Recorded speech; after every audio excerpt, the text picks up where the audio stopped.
أعوذ بالله من الشيطان الرجيم.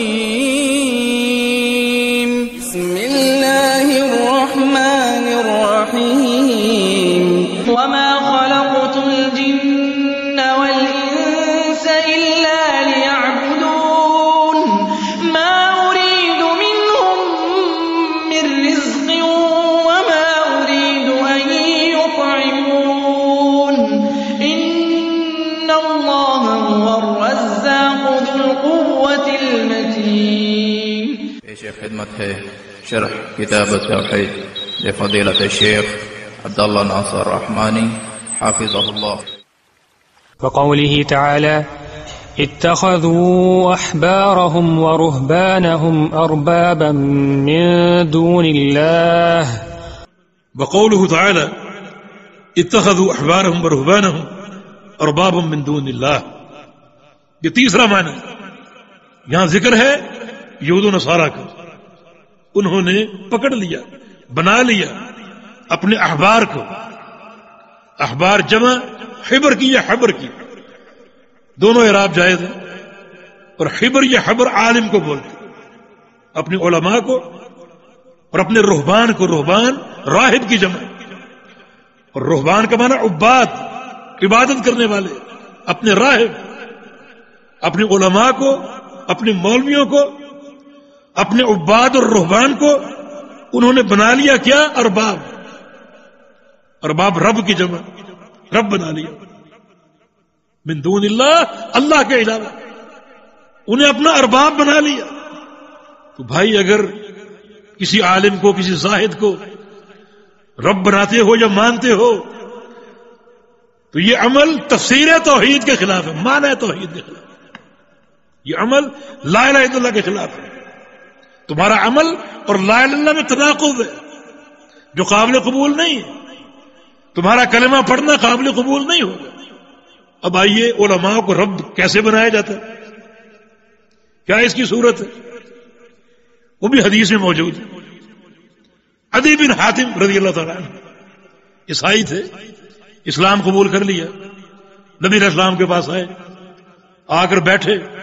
اس وقت رسول اللہ صلی اللہ علیہ وسلم سورہ توبہ کی تلاوت کر رہے تھے. سورہ توبہ کی تلاوت کر رہے تھے، سنتے رہے. جب اللہ کے پیارے پیغمبر تلاوت سے فارغ ہوئے تو آپ عدی کی طرف متوجہ ہوئے. سب سے پہلے عدی کی گردن میں صلیب دیکھی، فرمایا کہ اطرح عنک وثن الجاہلیہ، اس بت کو اتارو، اس بت کو اتار کے پھینکو. اتار کے پھینک دی. عدی نے کہا کہ یا رسول اللہ صلی اللہ علیہ وسلم مجھے ایک اشکال ہے. ابھی آپ نے پڑھا اتخذوا احبارهم ورهبانهم اربابا من دون اللہ. یہود و نصارہ نے اپنے علماء کو اور اپنے عباد اور زہاد کو اپنا رب بنا لیا. قرآن کہہ رہا حالانکہ ما عبدناہم، ہم نے ان کی کبھی عبادت نہیں کی. پھر قرآن نے یہ کیسے کہہ دیا؟ ہم نے کبھی کسی عالم کی عبادت نہیں کی اور کبھی کسی عابد کی عبادت نہیں کی. پھر قرآن نے یہ کیسے کہہ دیا؟ رب بنا لیا. رسول اللہ صلی اللہ علیہ وسلم نے فرمایا عدی میرے سوال کا جواب دو. الستم تستحلون ما حلوا لكم وتحرمون ما حرموا علیکم. تمہارے مولویوں نے، علماء نے تمہارے لیے جس چیز کو حلال کہا اسے تم نے حلال نہیں مانا. اللہ کی وحی کو دیکھے بغیر کہ وحی الہی میں کیا ہے کوئی تعرض نہیں، اس کو تم نے حلال مان لیا. جس کو حرام کہا اس کو حرام نہیں مانا. کہ یہ بات نہیں تھی کہ تم نے پورے دین کی عمارت اپنے مولویوں کے سروں پر تعمیر کی ہوئی تھی. جو یہ کہیں گے وہ مانیں گے، جو یہ دیں گے قبول کریں گے، جس چیز سے روکیں گے بعد آئیں گے. یہ نہیں تھا. کہا یہ تو تھا. ان کے حلال کو حلال مانا، ان کے حرام کو حرام مانا، اور اللہ کی وحی پر ہم نے غور نہیں کیا. فرمایا کہ فَتِلْكَ عِبَادَتُهُمْ، یہی تو ان کی عبادت ہے. اس کا معنی کیا ہوا؟ اگر تم اللہ کے حلال و حرام کو چھوڑ کر لوگوں کے حلال و حرام کو مانو گے تو اس کا معنی یہ ہے کہ تم نے انہیں اپنا رب بنا لیا. رب بنا لیا. تفسیر توحید کا تقاضا یہ ہے کہ حلال و حرام میں کسی کی اطاعت نہیں کرنی، کسی کی رائے، کسی کا قول نہیں ماننا. جب تک وہ مطابق نہ ہو اللہ کی وحی. اس کے بغیر توحید ناقص ہے، ناقابل قبول ہے. یہ تمہارا یہ عمل لا الہ الا اللہ کے خلاف ہوگا. نہیں، اطاعت اور حلال و حرام صرف اللہ کا حق ہے اور کسی کا. رسول اللہ صلی اللہ علیہ وسلم کا اس لیے ہے کہ وہ اللہ کے نمائندے ہیں، اللہ کے معزون ہیں، اللہ تعالیٰ کے قاصد ہیں. وہ حق بنیادی اللہ ہی کا ہے. اس کے بغیر توحید کا معنی نامکمل ہے، ناقابل قبول. تو یہ تیسری تفسیر توحید کی کہ حلال و حرام میں بھی اطاعت کا حق اللہ تعالیٰ کا ہے. ان الحکم الا للہ، حکم صرف اللہ کا ہے، اس کے سوا کسی کا نہیں.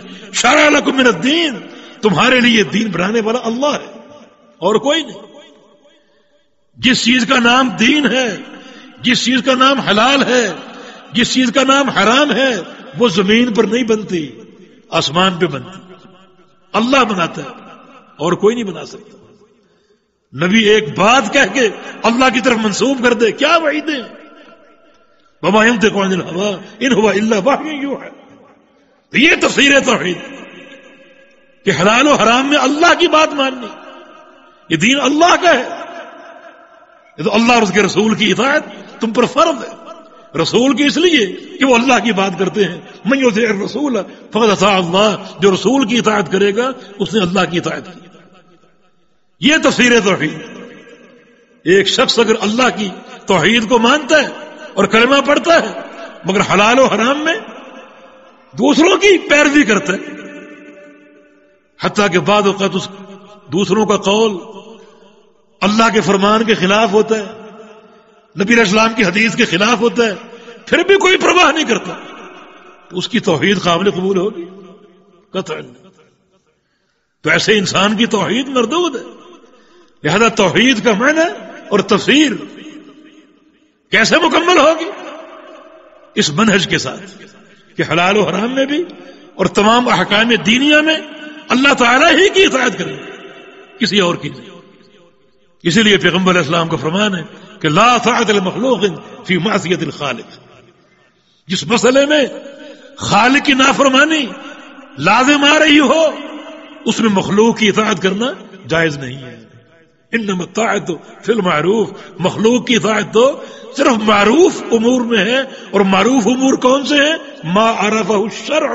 معروف امور وہ ہیں جن کو شریعت جانتی ہو. اور کوئی نئی چیز بنانے کی، نیا فتویٰ دینے کی، نیا حلال یا حرام تراشنے کی ضرورت ہی کیا ہے؟ اللہ کے پیارے پیغمبر فرما گئے کہ ما ترکت من شیء یقربکم الی الجنہ الا وقد حدثتکم بہ، کہ لوگوں ہر وہ عمل، ہر وہ چیز، ہر وہ عقیدہ جو تمہیں جنت کے قریب کر سکتا ہے، جنت میں پہنچا سکتا ہے، وہ میں بیان کر چکا ہوں. جنت چاہیے تو اللہ کے پیغمبر ہر چیز بتا چکے. تو پھر یہ تکلف اور حلال و حرام بنانا اور گھڑنا، اس کی کیا حاجت اور کیا ضرورت ہے؟ یہ اقدام دین کے خلاف ہے. جیسا توحید کی تکمیل اور توحید کی تفسیر اس معنی کے ساتھ ہے کہ سارے دینی امور میں اللہ تعالیٰ ہی کی اطاعت ہے، کسی شخصیت کی اطاعت نہیں. وَتَعَاوَنُوا عَلَى الْبِرِّ وَالتَّقْوَى وَلَا تَعَاوَنُوا عَلَى الْإِثْمِ وَالْعُدْوَانِ وَاتَّقُوا اللَّهَ إِنَّ اللَّهَ شَدِيدُ الْعِقَابِ.